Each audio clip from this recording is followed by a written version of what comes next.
Hello good people, welcome back to Ashraf channel. لو أنزلنا هذا القرآن على جبل لرأيته خاشعا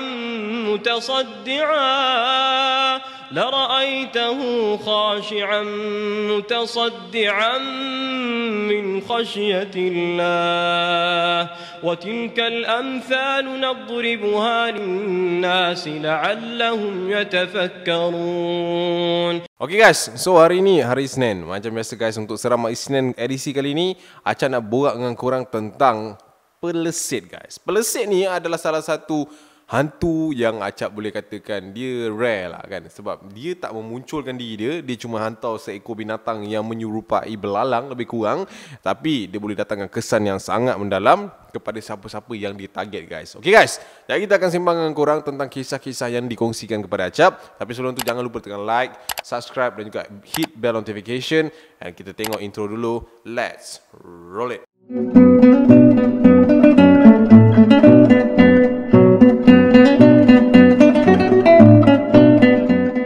Okay guys, untuk cerita yang pertama ni guys, kita nak berkisahkan korang tentang cerita seorang guru ni. Nama cikgu ni Cikgu Lia guys.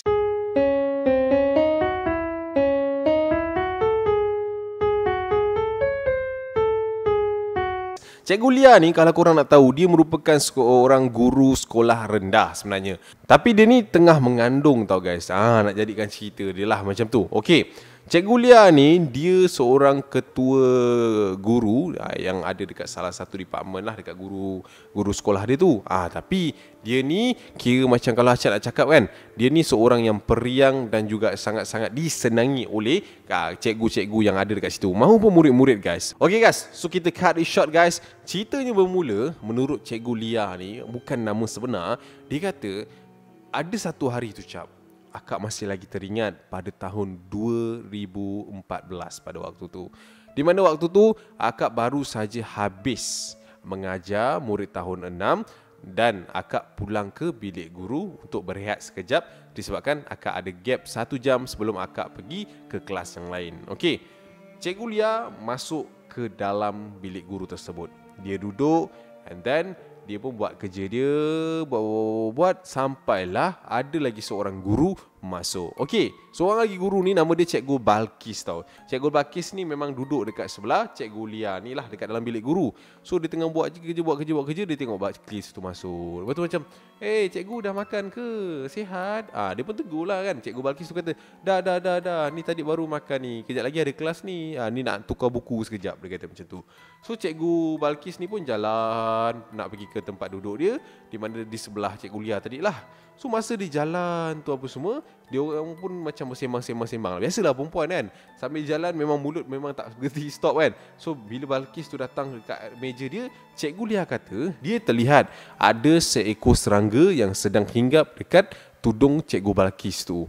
So dia pun cepat-cepat ambil buku. Akish, ada apa benda ni kat tudung kau? Dia pun tepuklah serangga tu and then dia pijak. Kasih mati itu serangga lah. So macam Akish tu kata, Allahu Akbar, tak perasan lah tadi. Terima kasih. Gelilah. Akak tak boleh lah tengok benda-benda macam ni. Tapi dah mati tak apalah. Dia kata macam tu. So Cikgu Lia ni kata, waktu tu dia memang nampak ada satu serangga, dia tepuk, benda tu jatuh and then dia bunuh guys. Okay, cut it short, benda tu habis kat situ. Waktu petang. Okay, Cikgu Lia ni dia ada mengajar budak tahun 6. Okay, so bila tahun 6 ni diorang ada kelas tambahan untuk UPSR. So biasanya Cikgu Lia ni akan balik dalam around pukul 4 lebih macam tu kan. So dia memang akan stay back lah sekejap sampai kelas dia habis. So dia dah habis kelas, dia pun balik ke bilik guru. Waktu tu dia rasa macam keletihan sikit guys. Sebab yalah, biasalah orang mengandung kan. So dia pun duduk. Nak jadikan cerita, dia terlelap geng. Dia terlelap mat. Bila dia dah terlelap tu, dia sedau, dia tengok, alamak, jam dah pukul 6. Pisang. Satu kerja lagi kan. Dah lah dia daripada sekolah tu nak pergi ke rumah dia kena ambil masa setengah jam. Dah pukul 6 pula. Pukul 7 lagi laki nak balik. Masak semua belum settle lagi. So Cikgu Lia ni pun tak buang masa. Dia packing barang dia, cepat-cepat dia turun and then dia start kunci kereta dan balik ke rumah. Okay. Sampai je dia kat rumah guys, time tu dah 6.45 minit malam lebih kurang macam tu. So dia pun macam tergocoh kaca, dia pun pergi buka pintu, and then dia nak segera masuk ke dalam rumah dia. Menurut Cikgu Lia guys, masa dia masuk ke dalam rumah tu, dia ternampak seperti ada seseorang melintasi dekat depan balkoni rumah dia waktu tu. So dia macam tapi dia macam macam apa? Dia macam sekilas pandang tau. Dan dalam hati dia macam suami aku dah balik ke? Lepas tu dia tengok luar, motor tak ada. So dia pun masuk ke dalam rumah, and then dia pergi check dekat pintu, dekat bilik, dekat dapur, dekat bilik air. Ternyata tak ada orang guys waktu tu. So dia pun macam astagfirullahalazim, apa benda aku nampak ni. Itulah dah ada maghrib ni balik, macam-macam kita nampak. So dia pun duduk sekejap, ambil nafas, dia tak mandi, tak apa, dia terus start masak guys. Dia masaklah telur dadar dengan sardin, dia masak nasi, pam, settle guys. So waktu dah settle apa semua tu, dia pun angkatlah perkakas-perkakas yang perlu dicuci waktu tu untuk dicuci. Okey, waktu dia nak cuci tu guys, okey, kau boleh bayang tak? Dapur, sinki, depan tu ada cermin. Dia basuh pinggan, dia basuh kuali, dia basuh senduk, apa semua. Tiba-tiba dia dengar bunyi macam ni. Tak. Lepas tu dia macam bunyi apa tu? Dia tengok keliling guys waktu tu. Dia tengok keliling. Seram lah. Lepas tu dia dengar lagi tak. Lepas tu dia macam nak cari-cari lah bunyi itu datang daripada mana. So dia pun tengok kiri, dia tengok kanan waktu tu guys. Waktu dia pusing ke arah kanan tu, dekat daun tingkap dia yang ketiga tu, dia ternampak seperti ada seekor serangga yang sedang ketuk cermin dia. Macam lebah nak masuk kan. Dia macam apa ni serangga ni nak masuk pula ni, buat bising pula kan. Lepas tu tiba-tiba benda tu hinggap dekat cermin tu. Dia pun pergi tengok. Ini bukan serangga yang aku bunuh tadi ke? Dia kata macam tu. Lepas tu dia tengok serangga tu macam bergerak ke kiri sikit, ke kanan sikit. Dia pun pusai serangga tu. Ya Allah, sama lah yang macam aku bunuh tadi. Ya. Tiba-tiba guys, masa dia tengah cakap macam tu dekat serangga tu, dia terdengar ada orang bisik. Ya. Macam tu mat dekat sebelah kanan telinga dia. Waktu tu dia macam Allahu Akbar. Literally guys, waktu tu dia ternampak ada satu lembaga hitam yang betul-betul tengah melintasi dia waktu tu. And dia macam, faham tak? Yalah, orang mengandung guys, emosi dia memang orang kata apa, senang kacau kan. And bila dia nampak benda tu, dia terus menjerit guys. Waktu dia menjerit tu, dia tergelincir guys, dan dia jatuh guys pada waktu tu. And waktu dia jatuh tu, laki dia alhamdulillah ngam-ngam pula sampai dia dengar bini dia menjerit, dia lari masuk dalam dalam rumah, and sampai dekat dapur dia tengok bini dia dah terbaring dah waktu tu. Waktu tu memang dia kata memang nak gugur jantung lah. Bini dalam mengandung kan, tergelincir macam tu. Dia pun angkat bini dia, naik kereta, terus bawa ke hospital berdekatan guys. So bila sampai ke hospital, dia check. Alhamdulillah segalanya okey. So waktu tu lepas dia dah check apa semua, doktor pun panggil dia. Encik Razi, boleh saya bercakap sebentar? Boleh. Ni Puan Lia ni, dia alami hentakan sikit sebab dia terjatuh kan. So dekat belakang badan dia tu ada macam sedikit bengkak. So saya akan bagi ubat dan injection lah untuk tahan sakit. Selebihnya semua okey lah. Doktor tu kata macam tu. So laki dia pun kata, okey alhamdulillah doktor. Macam mana dengan anak saya doktor? Lepas tu doktor tu macam blank tau, pandang dia. Anak macam mana isteri saya tu pregnant. So kandungan dia semua okey ke? Pregnant? Pregnant? Saya check isteri awak tak pregnant. Tak ada apa-apa pun dalam perut dia. Waktu tu guys, laki dia memang dah berderau-derau. Doktor jangan main-main doktor. Tak apa, doktor check sekali lagi. Doktor check depan saya. Dia pun check guys waktu tu depan doktor tu. Dia check. Sah, memang tak ada kandungan dekat dalam perut bini dia. Tapi dah nampak dah baby bump ni. Faham tak? Doktor tu pun macam pelik. Apa hal jadi macam ni? So waktu tu dia tak bagi tahu tau. Dia tak bagi tahu bini dia apa yang jadi sebenarnya. And then dia pun bawa bini dia balik ke rumah guys. Sampai je dekat rumah, Cikgu Lia ni berkongsi cerita dekat suami dia Razi pada waktu tu. Dia ceritalah yang dia ada terbunuh satu serangga, and dia nampak serangga yang sama dekat rumah tu sebelum dia dengar suara tu. And bila dia dengar macam tu, laki dia terus pergi dapur untuk pergi cek serangga tu guys. Daripada jauh, dia masih lagi nampak serangga tu ada berhinggap dekat daun tingkap dia guys. Dia pun pergi. Dia tengok dekat-dekat. Astaghfirullahalazim. Ini pelesit ni. Guys, waktu tu laki dia dah kena pasti benda tu pelesit. Apa lagi? Laki dia pun terus call ustaz, and then ustaz tu datang dengan tim dia guys. So bila ustaz tu sampai guys, bini dia macam pening tau. Apa pasal kena panggil ustaz ke apa semua? Lepas tu laki dia pun explain lah kat bini dia. Yang awak bunuh tadi tu pelesit yang. Pelesit ni dia takkan mati kalau orang yang mengandung dibunuh. Astaghfirullahalazim bang, apa saya dah buat bang? Tapi tak apa, saya dah panggil ustaz. Biar ada orang settlekan. So ustaz tu pun dah sampai, and bila ustaz tu mulakan dia punya kerja apa semua, dia pun try nak pergi keluarkan pelesit tu daripada rumah tu. Tapi guys, menurut apa yang suami dia cerita, memang payah gila benda tu nak ditanggalkan daripada jejari daun tingkap tersebut lah. Dan bila dia try, dia baca, pap, berjaya untuk cabut pelesit tu untuk dimasukkan ke dalam botol. Lepas tu guys, lepas je benda tu dah berjaya masuk ke dalam botol, tiba-tiba guys, dekat belah bawah Cikgu Lia ni tiba-tiba bleeding guys. Bleeding, berdarah guys. Keluar darah yang sangat-sangat banyak guys waktu tu. Lepas tu laki dia macam, apa hal ni? Lepas tu ustaz tu kata bawa dia pergi hospital cepat. And sampai je hospital, bila dah check, bagi rawatan apa semua, doktor mengesahkan yang Puan Lia keguguran waktu tu guys.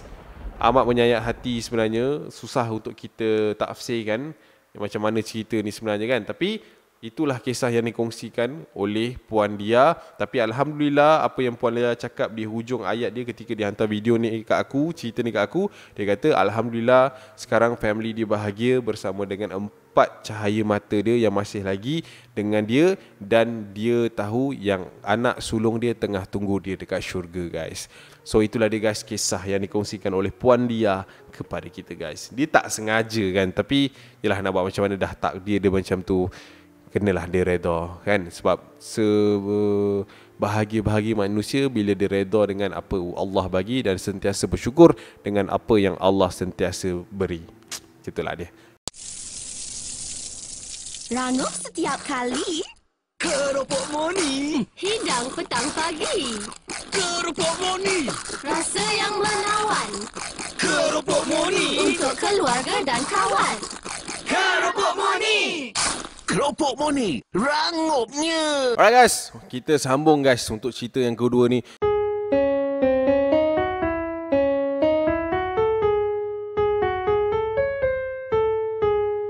Okey, cerita yang kedua ni dihantar oleh Umaira. Benda ni terjadi 11 tahun lepas guys, kira-kira 2011 macam tu. Okey, Akak Umaira ni, dia kata waktu benda ni terjadi, dia sudah pun berusia 28 tahun guys. Masa tahun 2011 lah. So kalau tahun ni 2022, dia dah 39 lah.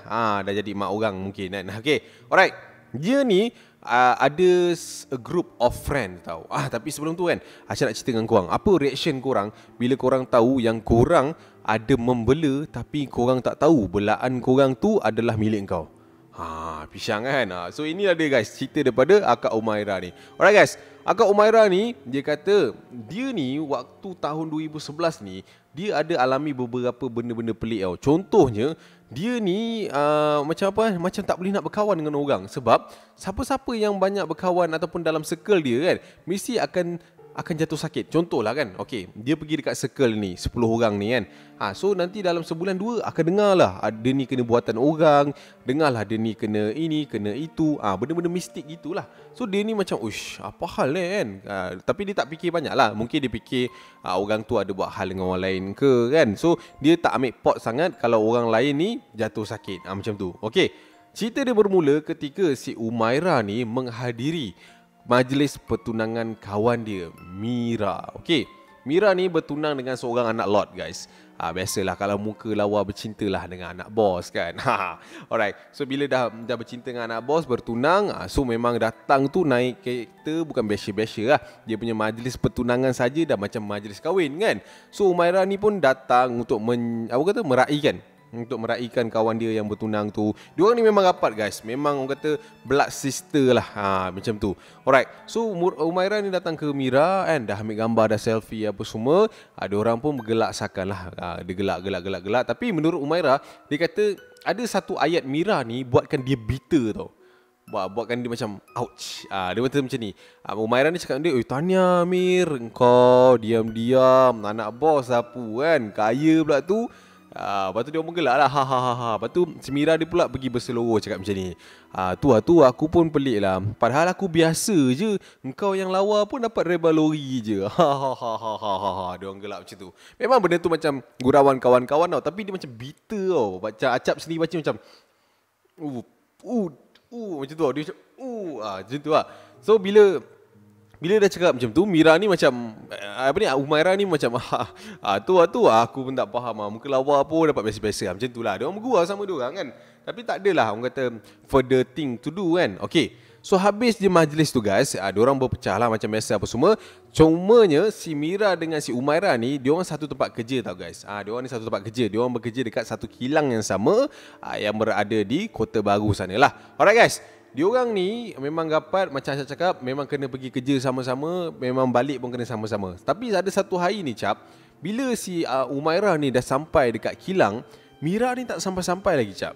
Tak sampai-sampai lagi.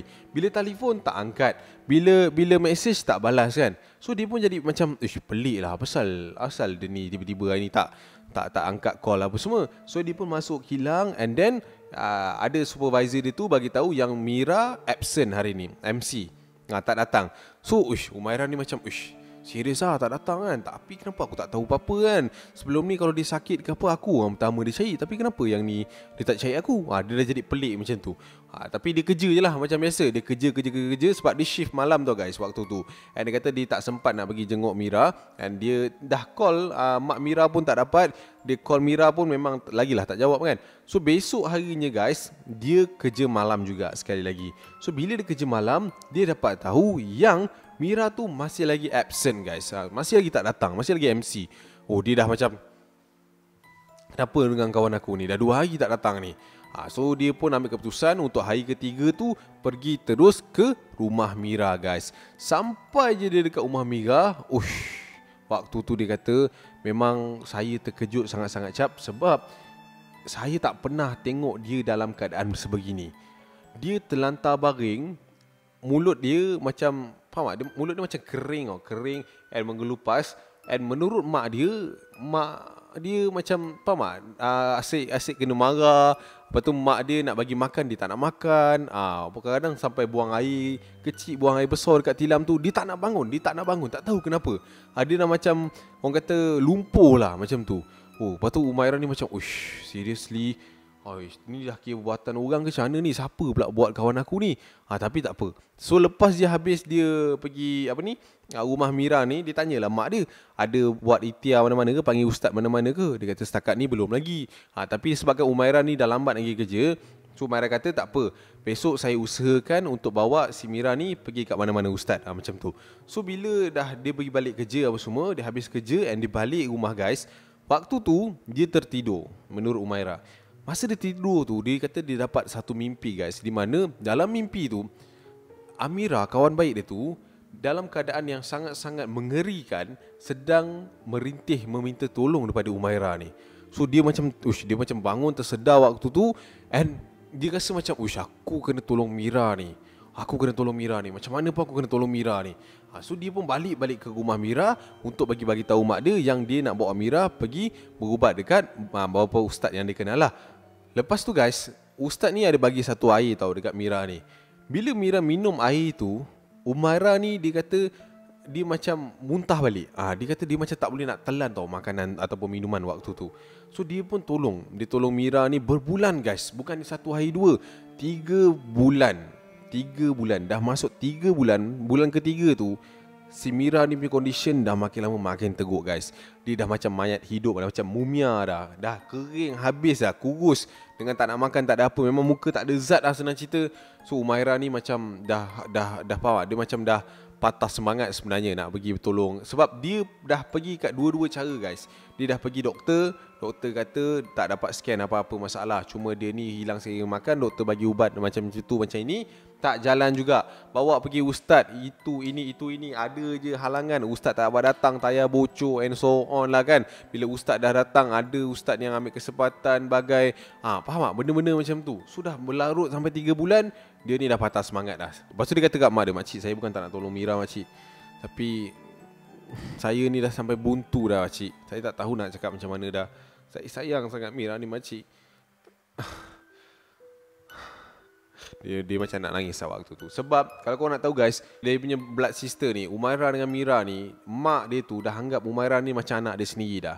Sebab Umairah ni baru je hilang mak dia tau, meninggal dunia 2 bulan sebelum si Mira ni tombang. So maknanya 2 bulan sebelum Mira ni bertunang lah, mak dia dah pergi dulu dah. So dia tak ada tempat nak bergantung. So dia jadikanlah mak Mira ni sebagai mak dia sendiri. Dah macam anak sendiri dah dia anggap semua. And after that guys, dia macam tak apalah, kita ikhtiar satu lagi cara ni kan. Makcik tak tahulah, ada seorang hamba Allah ni ada tanya-tanya makcik tadi masa makcik dekat gerai, tapi tak tahulah kalau dia boleh tolong ke kan. Kamu boleh jumpa dia tak kalau besok kamu ada masa ke macam mana? Boleh cik, tak apa, besok saya jumpa dia. So besok paginya si Umairah ni pun pergi ke gerai mak si Mira ni. Bila sampai kat gerai ni, dia nampak ada satu pak lebay ni guys. Pak lebay ni memang orang kata apa, image dia warak gila lah. Lepas tu dia pun bercerita dekat pak lebay ni apa condition Mira sebenarnya apa semua. So bila dia dah cerita, pak lebay ni kata dia nak balik pergi panggil dia punya anak saudara untuk bawa perkakas untuk pergi ke rumah Mira ni. So dia pun bawa si Umairah dengan mak dia ni balik ke rumah waktu tu guys. Sampai je dekat rumah, dia orang tengok memang condition Mira tu makin lama makin teruk guys. So ustaz tu pun pergi baca-baca apa semua, dia scan apa yang patut. Lepas tu ustaz tu cakap, ada orang yang terdekat hantar dekat dia ni. Kamu ada kenal siapa-siapa tak yang ada perselisihan faham dengan dia ke apa ke? Tak ada ustaz, tak ada. Okey, tak apa, biar ustaz cuba. So ustaz tu pun cuba. Ustaz tu cuba kan, auzubillahi minasyaitonirrajim, bismillahirrahmanirrahim. Dia cuba sampailah ke satu tahap tu dia pegang tau leher Mira ni and dia tolak. Bila dia tolak tu guys, pum, keluar menyembur darah. Dia kata, Mira kata menyembur darah, tapi darah tu berwarna hitam guys. Menurut Umairah juga, lepas je ustaz tu tolak and darah tu keluar, si Mira ni mula bercakap guys. Dia macam, Mak, sepanjang 3 bulan tu cap, aku tak dengar suara dia cap. Mulut dia memang buka tapi suara dia tak ada. Ini kali pertama aku dengar suara dia guys. So si ustaz ni pun kata dia ni perlukan masa lagi untuk sembuh, tapi dia punya punca ni saya rasa dah dekat ni, dia kata macam tu. So ustaz kata, boleh saya scan awak tak? Dia kata kat Mira macam tu, Umairah macam tu. Lepas tu dia pun pergi kat Umairah, dia pun scan. And then sampai dia tangan dia dekat belakang tengkuk ni guys, ustaz tu pegang macam ni. Auzubillahiminasyaitonirrajim, bismillahirrahmanirrahim. Dia tiup. Bila dia tiup tu, dia selak rambut Umairah tu.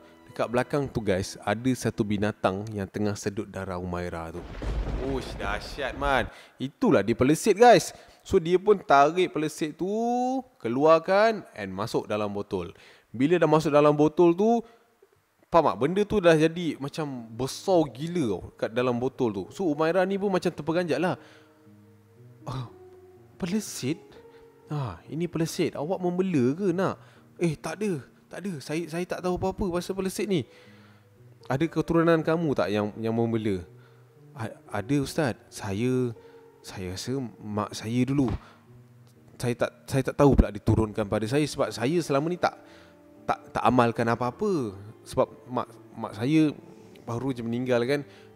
Tapi dia tak ada cakap apa-apa. Ini punca dia. Ustaz tu kata macam tu. Inilah punca dia. Kenapa kawan kamu ni tombang, darah dia dihisap habis, darah dia, protein dalam badan dia memang tak ada, memang kosong sebabkan benda ni lah. Selagi awak dekat dengan dia, selagi itulah dia akan terseksa.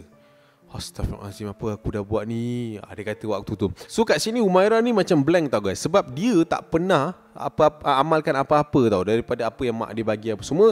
And sekarang baru dia tahu bahawa dia adalah punca daripada segala-galanya, which is kawan-kawan dia yang lain yang sakit adalah datang punca daripada dia. Ustaz tu kata mungkin si Mirah ni ada tersalah gurau, tersalah cakap, menyebabkan pendamping si Umairah ni sakit hati kan dengan apa yang dia cakap. That's why they attack Mirah ni guys. So itulah dia guys kisah yang dikongsikan pada Umairah kepada kita guys. Wow, benda ni bagi Acap rare sikit sebab dia memang jaga hati perasaan tuan dia. Tapi bagi Acap, yalah, kita sebagai manusia kadang-kadang kita nak bergurau tu kita kena tengok keadaan kan. Memang betul lah Acap faham gurau kawan-kawan. Tapi yelah, kita tak nak benda-benda yang tak diingini berlaku kan. So itulah dia guys, kisah-kisah yang Acap nak kongsikan kepada korang. So kalau korang suka lagi episod-episod macam ni, kita boleh kongsi lagi kemudian. Kalau korang boleh drop dekat komen. Kita jumpa di video akan datang guys. Jaga diri, jaga hati, insyaAllah semua benda akan terjamin nanti ya.